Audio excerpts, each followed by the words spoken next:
Aa, nereye aslanım? Benim gitmem lazım. Nasıl buraya?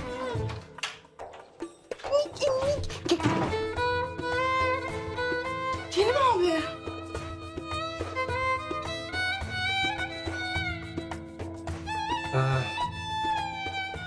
Ayşe, Kerim abi. burası bizim ev değil mi?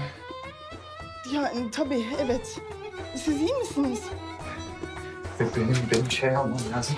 Siz çıkın, kahvaltı yapın. Sakın dışarı çıkmayın, tamam mı? Tamam. Hadi bakalım. Hadi Ayşe, hadi. Hadi bakalım.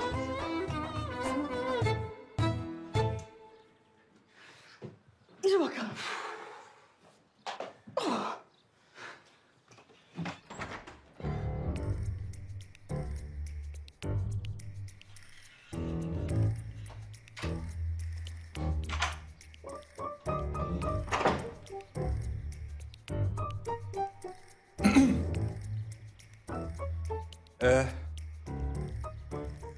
Bir saniye bakar mısınız?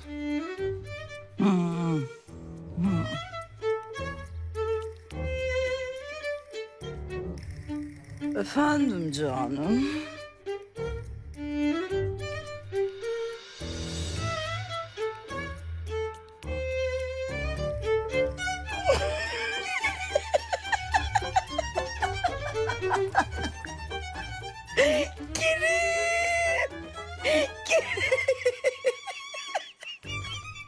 Ay aşkım, suratının haline bak.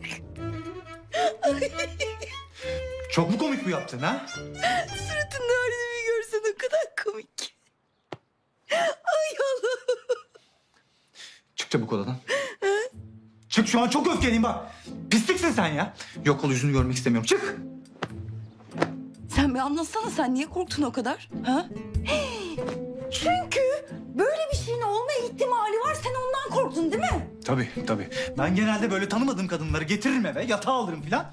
Yine acaba öyle bir şey mi yaptım acaba diye çok korktum. Çık dışarı ya, çık.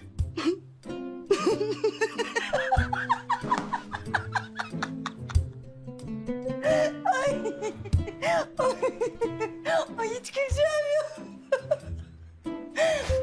Tamam çıkıyoruz. Üf. Ne var ki güldük. Aşkım sen az önce yataktan mı düştün?